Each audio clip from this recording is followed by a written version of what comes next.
నమస్తే, నా పేరు హేమ. బులెటిన్ కన్నా ముందు హెడ్లైన్స్.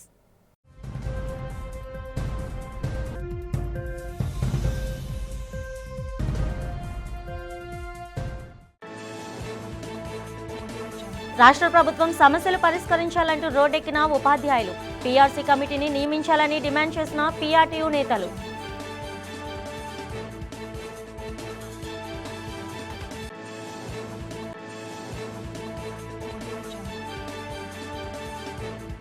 కూటమి ప్రభుత్వంపై విరుచుకుపడిన మాజీ ఎమ్మెల్యే వాస్పల్లి గణేష్ కుమార్. అత్యంత విలువైన ప్రభుత్వ భూములను కారు చౌకగా కట్టబెట్టడంపై ఆగ్రహం.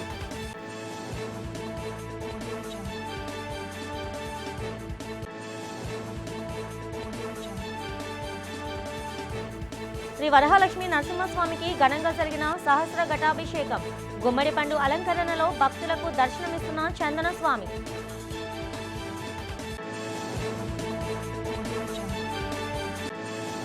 మహిళలకు 30% రిజర్వేషన్ కల్పించే బిల్ పట్ల విపక్షాల తీరును ఖండించిన బీజేపీ విశాఖ జిల్లా యువ మోర్చా అధ్యక్షులు భానుమూర్తి. విపక్షాలు పునరాలోచించి బిల్కు మద్దతు ఇవ్వాలని డిమాండ్.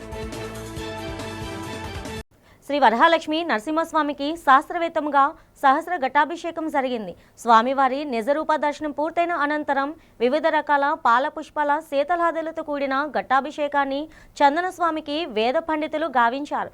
ఆలయ అర్చక స్వాములు వందలాది ఋత్వికలు పవిత్ర జలాలను తీసుకొచ్చి స్వామివారికి జలాభిషేకం, శాస్త్రోక్తంగా అష్టోత్తర కలశతో పాటు అమృతాభిషేకాలతో స్వామివారిని అభిషేకించారు. నేటి నుండి వైశాఖ పౌర్ణమి వరకు చందన స్వామి గుమ్మడి పండు అలంకరణలో భక్తులకు దర్శనమిస్తారు. గుమ్మడి పండు అలంకరణలో ఉన్న స్వామివారిని దర్శించుకుంటే సంతానం కలుగుతుందని భక్తుల ప్రగాఢ విశ్వాసం. గుమ్మడి పండు అలంకరణలో ఉన్న శ్రీ వరహాలక్ష్మి నరసింహస్వామిని భక్తులు దర్శించుకుని భక్తి పార్వస్యంలో మునిగిపోయారు.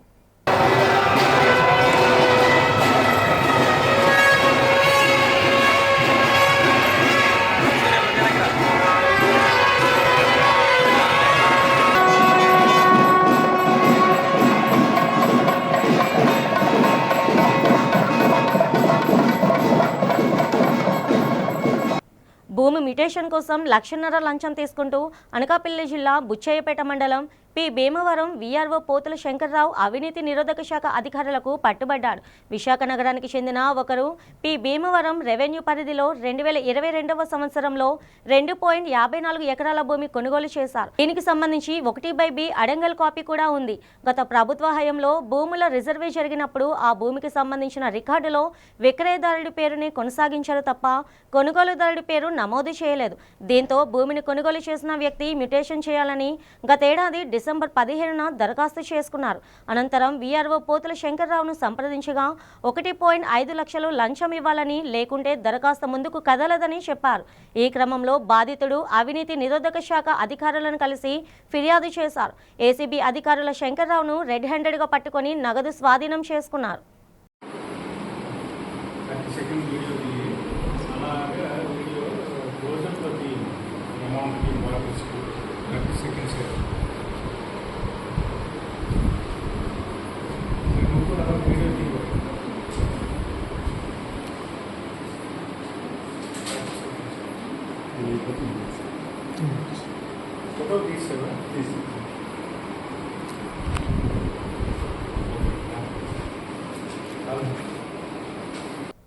ఉత్తర ఛత్తీస్గఢ్ పై ఉన్న ఉపరితల ఆవర్తనం తెలంగాణ, అంతర్ కర్ణాటక, తమిళనాడు మీదుగా కొమరిన్ ప్రాంతం వరకు విస్తరించి ఉందని వాతావరణ శాఖ అధికారులు తెలిపారు.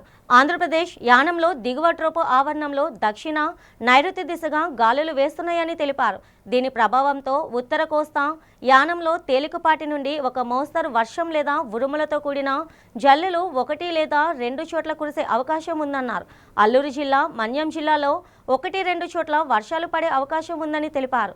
వేడి, తేమ, అసౌకర్యమైన వాతావరణ పరిస్థితులు నెలకొంటున్నాయని వాతావరణ శాఖ పేర్కొంది. కోస్తా ఆంధ్ర యానంలో రాగల 5 రోజుల్లో గరిష్ట ఉష్ణోగ్రతల నమోదులో పెద్దగా మార్పు ఉండదన్నారు. రాయలసీమలో రాగల 2 రోజుల్లో గరిష్ట ఉష్ణోగ్రతలు సాధారణము కంటే 2 నుండి 4 డిగ్రీలు పెరిగే అవకాశం ఉందని తెలియజేశారు.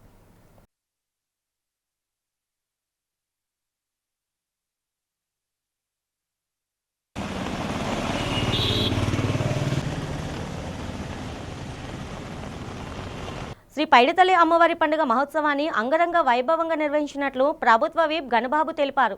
తన నివాసంలో జరిగిన కార్యక్రమంలో శ్రీ పైడితల్లి అమ్మవారి పండుగ మహోత్సవ పోస్టర్ను ఆయన ఆవిష్కరించారు. ఈ సందర్భంగా గణబాబు మాట్లాడుతూ వచ్చే నెల 5న అమ్మవారి పండుగ మహోత్సవాన్ని నిర్వహిస్తున్నట్లు చెప్పారు. 91వ వార్డులోని శ్రీరామ్ నగర్లో వెలిసిన శ్రీ పైడితల్లి అమ్మవారి ఉత్సవాలు 30 సంవత్సరాలుగా ఘనంగా నిర్వహిస్తున్నామని తెలిపారు. ఎంతో మహిమగల అమ్మవారి భక్తుల పాలిట కొంగు బంగారమై విరజల్లుతుందని అన్నారు. పండుగ మహోత్సవం సందర్భంగా భక్తులకు ఎటువంటి అసౌకర్యం కలగకుండా విస్తృతంగా ఏర్పాట్లు చేస్తున్నామని గణబాబు తెలియజేశారు. మే నెలలో మొదటి మంగళవారంలో ఈసారి పండగ నిర్ణయించడం జరిగింది. 3వ తారీఖు పుట్ట బంగారంతో ఉత్సవం ప్రారంభమవుతుంది. 4వ తారీఖు సాయంత్రం తొలేల సంబరం గోపాలపట్నం నూకాలమ్మ ఆలయం నుంచి ప్రారంభమై పైడితల్లమ్మ ఆలయం వరకు మెయిన్ రోడ్డు పైన తొలేల సంబరం ఘనంగా జరపబడుతుంది ప్రతి ఏడాదిలాగే. ప్రధాన పండుగ మే 5వ తారీఖు ఉదయం నుంచి కూడా అమ్మవారిని 5 గంటల నుంచి దర్శనాలు జరుగుతాయి. సాయంత్రం సాంస్కృతిక కార్యక్రమాలతో ముగించడం జరుగుతుంది. కాబట్టి అమ్మవారి పండుగ గ్రామదేవత పండుగ. గోపాలపట్నంలో గ్రామస్తులందరికీ కూడా గ్రామదేవతగా జ్ఞానపడేటువంటి పైడితల్లి అమ్మవారి అవసరంలో బంధువుల్ని మిగిలినటువంటి ప్రజలందరినీ కూడా ఆహ్వానించి ఈ పండుగ జరుపుకోవడం అనేది కూడా ఆనవాయితీ. 3వ తారీఖు నుంచి పండుగ ప్రారంభం 3 రోజులు పండుగ జరుగుతుంది. మొదటి రోజు 3వ తారీఖు నాడు ఉదయం 8:30 గంటల నుంచి పుట్ట బంగారం తీయడం. అదే రోజు సాయంత్రం మరుసటి రోజు 4వ తారీఖు సాయంత్రం నుంచి తొలేల సంబరాలు. అదే 5వ తారీఖు నాడు అమ్మవారి ప్రధాన పండుగ జరుగుతుంది. రాష్ట్రంలోని కూటమి ప్రభుత్వం అత్యంత విలువైన భూములను కారు చౌకగా కట్టబెడుతూ ఉందని వైసీపీ నేత మాజీ ఎమ్మెల్యే వాసుపల్లి గణేష్ కుమార్ మండిపడ్డారు. తన కార్యాలయంలో జరిగిన మీడియా సమావేశంలో ఆయన మాట్లాడుతూ రాష్ట్ర ప్రభుత్వంపై తీవ్ర స్థాయిలో విరుచుకుపడ్డారు. కోట్లాది రూపాయలు విలువ చేసే ప్రభుత్వ భూములను గజం 99 పైసలకు కట్టబెట్టడంపై నిలదీశారు. గీతం విద్యా సంస్థకు కూడా ఎంతో విలువైన భూమిని ఎకరాల కొద్దీ అప్పగించేందుకే స్కెచ్ వేసిందన్నారు. ప్రభుత్వ భూములను ప్రజల అవసరాలకు వినియోగించుకోకుండా ఇతరులకు కేటాయించడంపై వాసుపల్లి తీవ్ర ఆగ్రహం వ్యక్తం చేశారు. తమ పార్టీ రాష్ట్రాన్ని కాపాడేందుకు రాబోయే రోజుల్లో ఆందోళన కార్యక్రమాలను ఉధృతం చేయనున్నదని రాష్ట్ర ప్రభుత్వాన్ని హెచ్చరించారు. విలువైన ప్రభుత్వ భూములను ఇతరులకు కట్టబెట్టడంపై కూటమి ప్రభుత్వ తీరును ప్రజల్లోకి తీసుకువెళ్తామని వాసుపల్లి స్పష్టం చేశారు. రాష్ట్ర ప్రజలు జగన్ తిరిగి అధికారంలోకి రావాలని కోరుకుంటున్నారని తెలిపారు.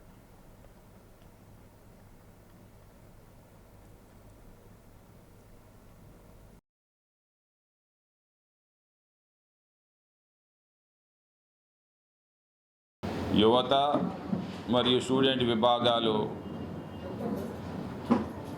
ఈ జిల్లా 5 నియోజకవర్గాల నుండి కూడా పోరుబాట పెడతా ఉన్నారు. ఏదైతే గీతం కాలేజు అనధికారంగా ల్యాండ్ గ్రాబింగ్ చేసిందో 57 ఎకరాలు దొడ్డిదారిన ఆ యొక్క ల్యాండ్ని వారి పేరు మీద చేసుకోవడానికి అనేక కుయత్తులు పన్నుతా ఉన్నారు. దాన్ని పూర్తిగా వైఎస్ఆర్సీపీ పార్టీ వ్యతిరేకిస్తుంది. ప్రతి అంగుళం భూమి కూడా రక్షించే బాధ్యత ఈ వైఎస్ఆర్సీపీ పార్టీ. మా జగన్మోహన్ రెడ్డి గారి నాయకత్వంలో ఆంధ్ర రాష్ట్రం కాపాడుకునే బాధ్యత మాది.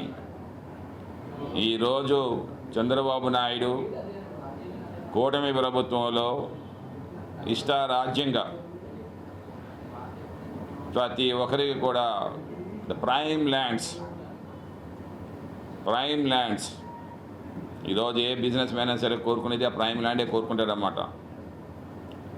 కొనుక్కునే శక్తి ఉండేవాళ్ళు లూలు వేల కోట్ల అధిపతి కొనుక్కునే శక్తి వాడికి. కానీ 10.5-11 ఎకరాలు నోవోటల్ హోటల్ దగ్గర మన ఆర్కే బీచ్ దగ్గర దారాదత్తం చేస్తూ ఉంది. మహిళలకు 33% రిజర్వేషన్లు కల్పించే బిల్లును పార్లమెంట్లో వీగిపోయేలా విపక్షాలు చేసిన కుట్రలను ప్రజలు గమనించాలని విశాఖ జిల్లా బీజేపీ యువమోర్చా అధ్యక్షులు భానుమూర్తి కోరారు. బీజేపీ యువమోర్చా విశాఖ జిల్లా శాఖ ఆధ్వర్యంలో జీవీఎంసీ గాంధీ విగ్రహం వద్ద నిరసన కార్యక్రమాన్ని నిర్వహించారు. ఈ సందర్భంగా భానుమూర్తి మాట్లాడుతూ మహిళలు అన్ని రంగాల్లో రాణించాలనే లక్ష్యంతో ప్రధాని మోదీ మహిళా బిల్లును తీసుకొచ్చారని చెప్పారు. మహిళల అభ్యున్నతికి అడ్డు చెప్పిన విపక్షాలకు ప్రజలే తగిన గుణపాఠం చెప్పాలని పిలుపునిచ్చారు. మహిళలకు రిజర్వేషన్లు కల్పిస్తే అన్ని రంగాల్లోనూ అభివృద్ధి సాధిస్తారన్నారు. ఇప్పటికైనా విపక్షాలు పునరాలోచించి మహిళా రిజర్వేషన్ల బిల్లుకు మద్దతు తెలపాలని భానుమూర్తి కోరారు.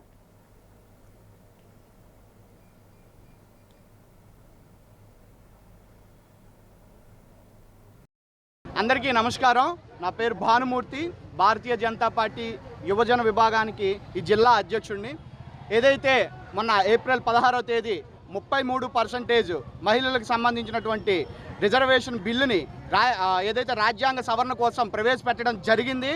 అయితే ఈ బిల్లుని చాలా కుతంత్రాలతో రాజకీయ లబ్ధి కోసం కొన్ని ప్రతిపక్ష పార్టీలు దీన్ని వ్యతిరేకించి ఈ దేశంలో ఉండేటటువంటి మహిళలకి వెన్నుపోటు పొడిచినటువంటి సందర్భం ఇది. కాబట్టి ఈ సందర్భంగా భారతీయ జనతా పార్టీ దీన్ని తీవ్రంగా ఖండిస్తుంది. ఏ బిల్లు అయితే ఈ దేశంలో ఉండే యువతులకు, ఏ బిల్లు అయితే ఈ దేశంలో ఉండేటటువంటి మహిళలకు రక్షణతో పాటు రాజ్యాంగపరమైనటువంటి వాళ్ళకు ఉండేటటువంటి హక్కుల్ని కల్పిస్తుందో ఆ హక్కుల్ని ఈరోజు ప్రతిపక్షాలన్నీ కూడా కేవలం కుటిల నీతితోటి రాజకీయ ప్రలోభాలకి, రాజకీయ ఉపయోగాల కోసము మహిళలందరికీ కూడా వెన్నుపోటు పరిచాయి. కాబట్టి దీన్ని తీవ్రంగా భారతీయ జనతా యువ మోర్చా ఖండిస్తుంది. తమ డిమాండ్లు పరిష్కరించాలంటూ ఉపాధ్యాయులు రోడ్డెక్కారు. పీఆర్టీయూ ఆధ్వర్యంలో ఉపాధ్యాయులు నగరంలో భారీ నిరసన ప్రదర్శన నిర్వహించారు. జీవీఎంసీ ప్రధాన కార్యాలయం ఎదురుగా ఉన్న గాంధీ విగ్రహం వద్ద ఉపాధ్యాయులు ఆందోళన నిర్వహించారు. తమ సమస్యలను ప్రభుత్వం పరిష్కరించాలంటే పెద్దపెట్టున నినాదాలు చేశారు. ఈ సందర్భంగా పీఆర్టీయూ జిల్లా అధ్యక్షులు శ్రీనివాసరావు మాట్లాడుతూ కూటమి ప్రభుత్వం అధికారంలోకి వచ్చి 2 ఏళ్లు గడిచినా ఉపాధ్యాయుల సమస్యలు పరిష్కారం కాలేదన్నారు. పీఆర్సీ కమిటీని నియమించి 30% అభ్యంతర భృతిని ప్రకటించాలని డిమాండ్ చేశారు. పీఆర్టీయూ ప్రధాన కార్యదర్శి నాగేశ్వరరావు మాట్లాడుతూ ఉపాధ్యాయులకు జీపీఎఫ్ ఖాతాల మంజూరీ చేయాలన్నారు. రేషనలైజేషన్ పేరుతో పోస్టుల రద్దును నిలిపివేయాలన్నారు. ఈ కార్యక్రమంలో విశాఖ ఎన్డీఓ అధ్యక్షులు ఈశ్వరరావు పాల్గొని సంఘీభావం తెలిపారు. పీఆర్టీయూ ప్రధాన కార్యదర్శిని. అయితే ఈరోజు రాష్ట్ర వ్యాప్తంగా పీఆర్టీయూ టీచర్ ఉపాధ్యాయ సంఘం ఇచ్చిన పిలుపు మేరకు 26 జిల్లా కేంద్రాల్లో కూడా ఈ ధర్నా చేపట్టడం జరిగింది. ఈ ధర్నా చేయడానికి ప్రధాన కారణం ఏంటంటే ప్రభుత్వం వచ్చి 2 సంవత్సరాలు అయింది. ఎన్నికల్లో మాత్రం హామీ ఇచ్చారు, చక్కగా ఇచ్చారు. ఇచ్చిన వాటిలో ఏవో బకాయిల్ని కొద్దిగా మాత్రం చెల్లించారు. అది కాదనలేని విషయం. అది 10% చెల్లించారు, కానీ మిగతా 90% కూడా సమస్యలు ఎక్కడక్కడ అలాగే అపరిష్కృతంగా ఉండిపోయి. వాటిలో ప్రధానంగా మేము చెప్పేది ఏంటంటే సిపిఎస్ విధానాన్ని రద్దు చేస్తామని అన్నారు. కనీసం దానికి రద్దు సంగతి పక్కన పెట్టి ప్రత్యామ్నాయాన్ని కూడా ఇంతవరకు ఒక రోడ్ మ్యాప్ అంటూ వేయలేదు. కాబట్టి మీరు ప్రత్యామ్నాయం చూస్తారా, లేకపోతే పూర్తిగా ఓపీఎస్ విధానాన్ని ప్రకటిస్తారా? ఏదైనా మాకు ఒక స్పష్టత కావాలని మేమైతే ఈ ధర్నాకి పిలుపునివ్వడం జరిగింది. అలాగే ఇంకో మా ప్రధానమైన డిమాండ్ ఏంటంటే పెరిగిన ఈ ధరలకు అనుగుణంగా ప్రభుత్వం ఎప్పటికప్పుడు పెంచాల్సినటువంటి డిఏ కానీ ఈ పీఆర్సీ కానీ ఏది సకాలంలో మాకు అందడం లేదు.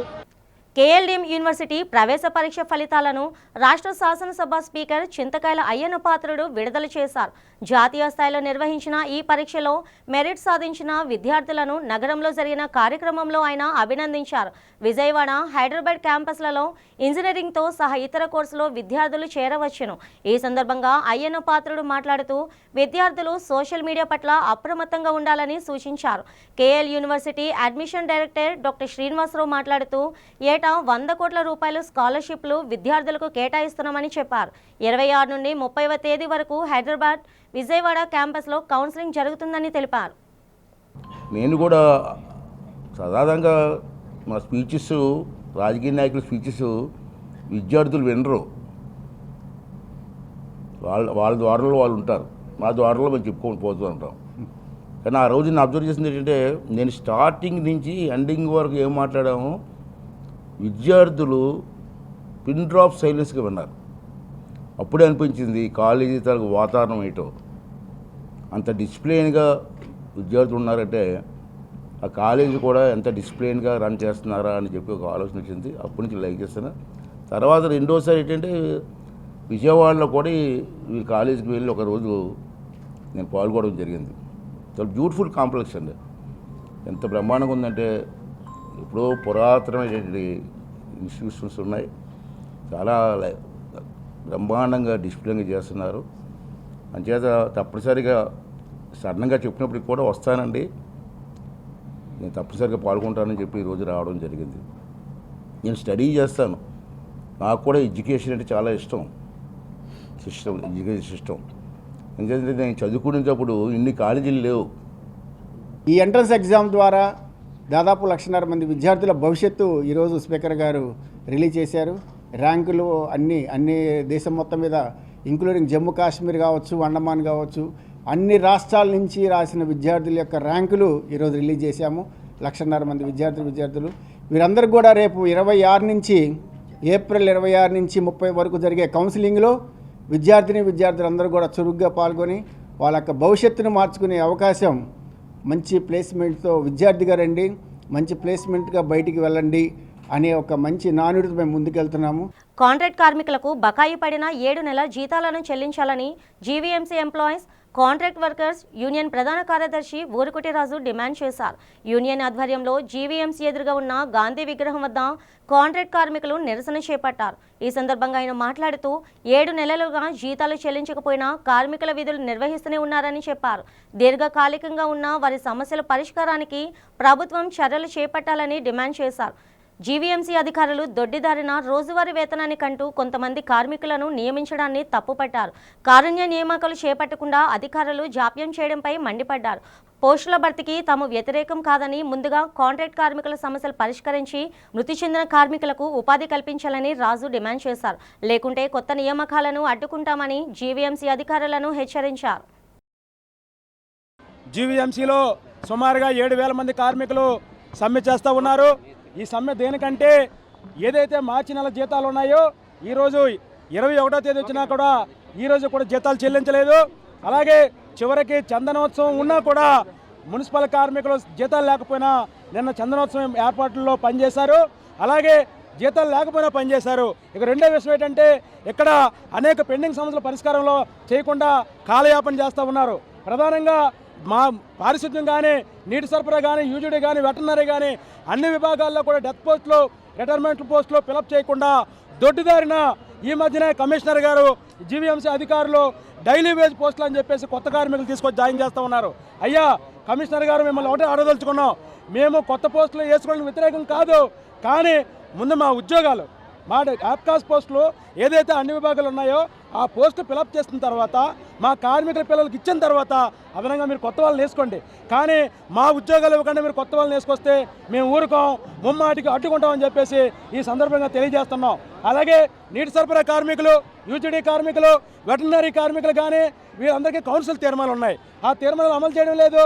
అలాగే ఏదైనా అంటే అలాగే డైలీ వేజ్ కార్మికులు ఉన్నారు, క్లాబ్ డ్రైవర్స్, లోడర్స్ కానీ, అలాగే కాంట్రాక్ట్ కార్మికులు కానీ వీరందరికీ కూడా రోజుకి 450 రూపాయలట. ఏమైనా మెడకాయ మీద తలకాయ ఉండాలండి. విశాఖపట్నంలో రోజుకి 450 రూపాయలతో కార్మికుడు కుటుంబాన్ని పోషించుకోవాలని చెప్తున్నాం. ఏ జీవో చెప్తుంది 450 ఇమ్మని, చట్టం చెప్తుంది సమాన పనికి సమాన వేతనం ఇమ్మని. ఈరోజు రాష్ట్ర వ్యాప్తంగా ఉండే మున్సిపల్ ఆఫీసులో ఉన్న కార్మికులకి అందరికీ కూడా జీతాలు ఏదైతే మార్జినాలు చెల్లించలేదో ఆ యొక్క జీతాలు చెల్లించాలని చెప్పి పనులన్నీ కూడా బంద్ చేసి ఈరోజు ఈ జీవీఎంసీ దగ్గర ధర్నా చేయడం అంటే కూడా జరుగుతుంది. అలాగే రాష్ట్రం అంతా కూడా ధర్నాలు జరుగుతున్నాయి. విశాఖపట్నంలో ఎవరైతే కార్మికులు చనిపోయారో, ఎవరైతే 60 సంవత్సరాలు దిగిపోయారో ఆ యొక్క పోస్టుల్లో ఫిలప్ చేయడం మానేసి ఈరోజు ప్రైవేటు వ్యక్తులు ఎవరైతే ఉన్నారో వాళ్ళు తీసుకొచ్చి 416 రూపాయలకి 512 మంది కార్మికులు జాయిన్ చేశామని చెప్పని జీవీఎంసీ అధికారులు చెప్తున్నారు. ఇది చెప్పడం సరైనది కాదని కూడా అడుగుతున్నాం. రోజు రోజుకి తమ పార్టీకి ప్రజాదరణ పెరుగుతుందని వైసీపీ విశాఖ జిల్లా అధ్యక్షులు కేకే రాజు తెలిపారు. గాజువాక నియోజకవర్గం వైసీపీ సమన్వయకర్త తిప్పల దేవన్ రెడ్డి ఆధ్వర్యంలో పలువురు వైసీపీ పార్టీలో చేరారు. నగరంలోని పార్టీ కార్యాలయంలో జరిగిన కార్యక్రమంలో పార్టీలో చేరిన వారికి కేకే రాజు పార్టీ కండువాలు కప్పి సాదరంగా ఆహ్వానించారు. ఈ సందర్భంగా ఆయన మాట్లాడుతూ ప్రజలకు ఇచ్చిన హామీలను అమలు చేయడంలో కూటమి ప్రభుత్వం ఘోరంగా విఫలమైందన్నారు. ప్రజా సమస్యల పరిష్కారానికి తాము నిరంతరం పోరాడుతూనే ఉన్నామని చెప్పారు. రాష్ట్ర ప్రజలు జగన్ పాలనను కోరుకుంటున్నారని కేకే రాజు తెలిపారు. ఈ కార్యక్రమంలో వైసీపీ నేతలు పసుపులేటి బాలరాజు, నాగమల్లేశ్వరి, జాన్ వెస్లీ, అనిల్ కుమార్ రాజు, రత్నం లింగం, కట్టుమురి సతీష్ తదితరులు పాల్గొన్నారు.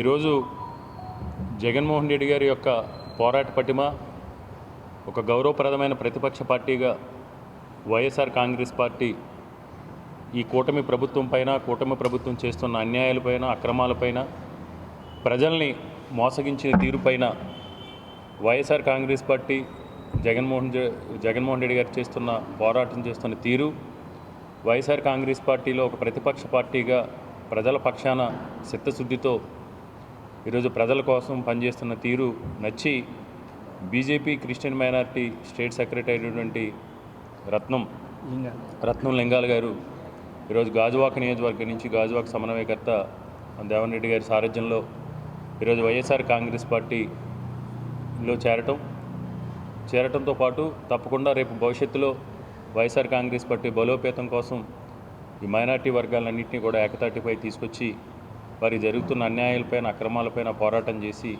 పార్టీని బలోపేతం చేస్తామని చెప్పడం జరిగింది. వారికి నా హృదయపూర్వక శుభాకాంక్షలు తెలియజేస్తూ ఈరోజు ఈ జాయినింగ్ కార్యక్రమంలో పాల్గొన్న పెద్దలు, మాజీ మంత్రివర్యులు, గాజువాక పరిశీలకులు శ్రీ పసుపులేటి బాలరాజు గారికి, అది దేవన్ రెడ్డి గారికి, అదేవిధంగా మైనారిటీ స్టేట్ అధికార ప్రతినిధి మల్లేశ్వర గారికి, సీనియర్ నాయకులు డిప్యూటీ మేయర్ కట్ము సతీష్ గారికి, మా స్టేట్ మైనారిటీ మా కార్పొరేషన్ మాజీ చైర్మన్ సీనియర్ నాయకులు శ్రీ జాన్ వెస్లీ గారికి అందరూ కూడా ధన్యవాదాలు తెలియజేస్తూ ఈరోజు ఏదేమైనా రాజకీయ పార్టీ అంటే అధికారం ఉన్నా లేకపోయినా, అధికారాలు ఉన్నప్పుడు అధికారాన్ని సద్వినియోగం చేసుకుని అధికారంలో ఉన్న అవకాశాలతో ప్రజలకు ఎంత మేలు చేయగలిగితే అంత మేలు చేసిన పార్టీ వైఎస్ఆర్ కాంగ్రెస్ పార్టీ. అందరికీ నమస్కారం. నా పేరు రత్నం లింగాల. నేను గతంలో బీజేపీ ప్రభుత్వంలో క్రిస్టియన్ మైనారిటీలో స్టేట్ సెక్రటరీగా చేశాను. ఒక దాదాపు 8 సంవత్సరాలుగా ఎన్నో సేవలు అందించాం. మా మైనారిటీ సంఘాల నుంచి కానీ, చర్చ్ పాస్టర్స్ ఎంతగానో మాకు చెప్పి ఒక పని కూడా అక్కడ ఏం జరగలేదు. జరగకపోగా కొన్ని అవమానాలు కూడా భరించాము. దాని నిమిత్తం ఇప్పుడు వైసీపీలో చేరటం జరిగింది. జగనన్న సమక్షంలో మాకు క్రైస్తవులకు న్యాయం జరుగుతుంది. తెలంగాణ ప్రాంతంలో అయితే ప్రతి క్రిస్మస్కి ఒక్కొక్క చర్చికి 30,000 రూపాయలన వాళ్ళు పండగ చేసుకోమని తెలంగాణ ప్రాంతంలో రీసెంట్గా 7,000 చర్చిలకి 21 కోట్ల రూపాయలు ఇవ్వటం జరిగింది. అలాంటి పరిస్థితులు ఇక్కడ కూడా తీసుకురావాలి. గతంలో అలాంటివి ఏమీ లేదు. ఇప్పుడున్న చంద్రబాబు గారు అయితే క్రైస్తవుల మీద అంత ప్రేమ చూపించరు. ఉద్యానంలో విస్తృతంగా క్షేత్రస్థాయిలో పరిశోధనలు చేసి సమగ్ర నివేదికను ప్రభుత్వానికి అందజేశామని Ambedkar research foundation professor James Stephen తెలిపారు. నగరంలో జరిగిన మీడియా సమావేశంలో ఆయన మాట్లాడుతూ ఏయూ శతాబ్ది ఉత్సవాల్లో భాగంగా తాము చేసిన పరిశోధనలు మంచి ఫలితాలు ఇచ్చాయని చెప్పారు. పెందుర్తి మండలం పరిధిలోని 5 గ్రామాలను దత్తత తీసుకొని అంబేద్కర్ ఆలోచన విధానాన్ని ప్రజల్లో పెంపొందించిందన్నారు. 270 మంది విద్యార్థులను ఎంపిక చేసి AI ద్వారా డిజిటల్ ప్లాట్ఫామ్ సృష్టించి అంతర్జాతీయ వేదికల్లో ఈ విధానాన్ని ప్రదర్శించామన్నారు. సన్నకారు రైతుల వ్యవసాయానికి ఉపయోగపడే డివైస్ రూపొందించామని చెప్పారు. ఈ డివైస్ ద్వారా రైతుల మొబైల్స్కు ఎప్పటికప్పుడు సమగ్ర సమాచారం అందిస్తూ పంటల అభివృద్ధికి తీసుకోవాల్సిన చర్యలను తెలియజేస్తూ ఉంటామని ప్రొఫెసర్ జేమ్స్ స్టీఫెన్ తెలిపారు. సామాజిక న్యాయమే లక్ష్యంగా తన ఫౌండేషన్ నిరంతరం పనిచేస్తుందని చెప్పారు. ఏయూ అంబేద్కర్ ఫౌండేషన్ సెంటర్ చేస్తున్న సేవలకు జాతీయ, అంతర్జాతీయ స్థాయిలో గుర్తింపు లభించిందని చెప్పారు. ఇది ఏయూకి దక్కిన అపూర్వ గౌరవమని ప్రొఫెసర్ జేమ్స్ స్టీఫెన్ తెలిపారు. డిజిటల్ ఎడ్యుకేషన్లో మేము పెనగాడి, కొట్రవనపాలెం, కోట్నివనపాలెం, గొర్రపల్లి, రాంపురం, పెందుర్తిలోని 5 గ్రామాన్ని దత్తత చేసుకొని ఈ అంబేద్కర్ ఆలోచనలు మార్జినలైజ్డ్ ఎవరైతే చివరి అడుగులో ఉంటారో వారికి కూడా విద్యను, క్వాలిటీ ఎడ్యుకేషన్ అందించాలి అన్న ధ్యేయంతో మేము ఆర్టిఫిషియల్ ఇంటెలిజెన్స్ని యూజ్ చేసి ఒక డిజిటల్ ప్లాట్ఫామ్ తయారు చేసి 257 మంది విద్యార్థులతో మేము 3 నెలల పాటు ఒక ఎక్స్పెరిమెంట్ చేసి దాని రిజల్ట్స్ని ఇంటర్నేషనల్ ప్లాట్ఫామ్స్ మీద పోలాండ్లో స్ప్రింగర్ కాన్ఫరెన్స్లో ప్రజెంట్ చేయడం జరిగిందండి. అక్కడ నుండి మన గ్లోబల్ ఎక్సలెన్స్ అవార్డ్స్ కూడా పొందుకోవడం జరిగింది. వీటితో పాటు మేము చాలా రీసెంట్గా మనకు రైతులు, ఈ దేశం అనగానే రైతులని అనుసరించి రైతుల కొరకై ముఖ్యంగా స్మాల్ హోల్డర్స్ అంటాం, చిన్నకారు రైతులు, వారికి సంబంధించి అగ్రి AI అని ఒక డివైస్ తయారు చేసామండి. 24 గంటలు 7 రోజులు వారంలో ఒక కాపలాదారు వల్ల ఉండి ఏ పురుగు వచ్చినా పలానా పురుగు వచ్చింది, పలానా మందు వేసుకోవాలి, పలానా వాటర్ ఎంత ఉంది, లేదా యూరియా సాంద్రత ఎంత ఉంది, డైరెక్ట్గా రైతు యొక్క మొబైల్ ఫోన్కు వెళ్ళడం, వాళ్ళు అక్కడి నుండి అవసరమైన సరైన మందులు కొనుక్కొని దానికి వాడడం, ఇలాంటి అంటే మా టెక్నాలజికల్ ఇంటర్వెన్షన్ ద్వారా సామాజిక సమస్యలకి ఆన్సర్ ఇవ్వడం ఈ చైర్ చేస్తున్న ప్రథమమైన రీసెర్చ్ అండి. వాటితో పాటు సస్టైనబుల్ డెవలప్మెంట్ గోల్స్, మీకు తెలిసి United nations 2030 sustainable development goals 17 goals, అవి గ్లోబల్ గోల్స్. లోకల్ లెవెల్లో ఎగ్జిక్యూట్ అవ్వకపోతే, సోషల్ జస్టిస్ నెరవేర్చకపోతే ఏ గోల్ అయినా దాని ఇంప్లిమెంటేషన్ మనం సక్సెస్ అని చెప్పలేము. ఏఐటియుసి రాష్ట్ర మహాసభలను విజయవంతం చేయాలని ఏఐటియుసి విశాఖ జిల్లా కార్యదర్శి జి వామనమూర్తి కోరారు. అక్కేపాలెం ఆటో స్టాండ్ వద్ద auto driver and workers federation ఆధ్వర్యంలో జరిగిన సదస్సులో ఆయన మాట్లాడారు. కేంద్ర ప్రభుత్వం కార్మికుల హక్కులను కాలరాసే 4 లేబర్ కోడ్స్ను రద్దు చేయాలని వామనమూర్తి డిమాండ్ చేశారు. ఆటో డ్రైవర్లకు, చిల్లర వర్తకులకు ముద్రా లోన్స్ మంజూరు చేయాలన్నారు. ఆటో డ్రైవర్లకు భారంగా మారిన థర్డ్ పార్టీ ఇన్సూరెన్స్ను రద్దు చేయాలన్నారు. ఏఐటియుసి మహాసభలో కార్మికులు ఎదుర్కొంటున్న సమస్యలపై చర్చించి తీర్మానాలు చేయనట్లు చెప్పారు.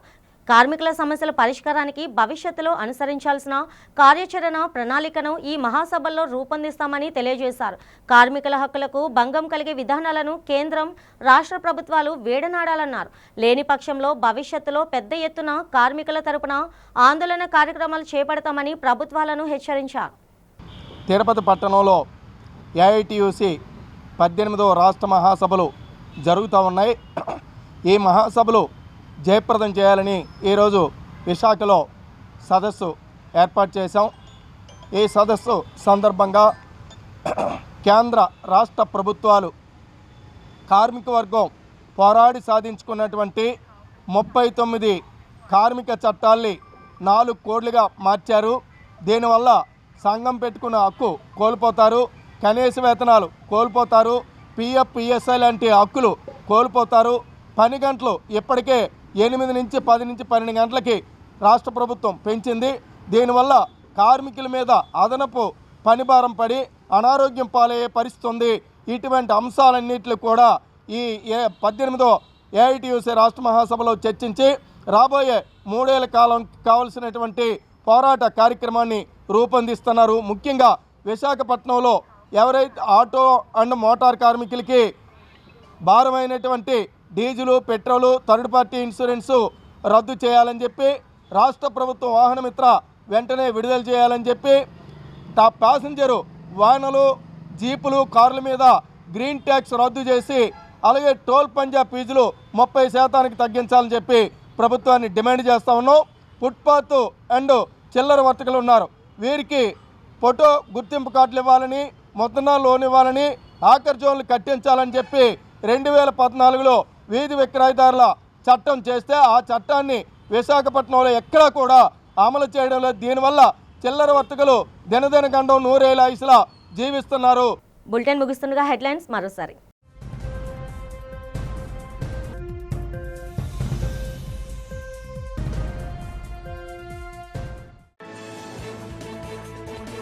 రాష్ట్ర ప్రభుత్వం సమస్యలు పరిష్కరించాలంటూ రోడ్డెక్కిన ఉపాధ్యాయులు, పీఆర్సీ కమిటీని నియమించాలని డిమాండ్ చేసిన పీఆర్టీయూ నేతలు.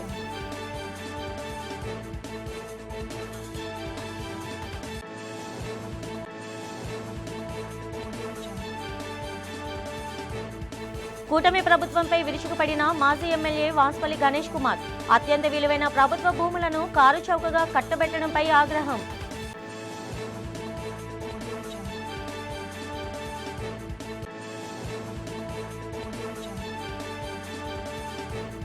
శ్రీ వరహాలక్ష్మి నరసింహస్వామికి ఘనంగా జరిగిన సహస్ర ఘటాభిషేకం, గుమ్మడి పండు అలంకరణలో భక్తులకు దర్శనమిస్తున్న చందన స్వామి.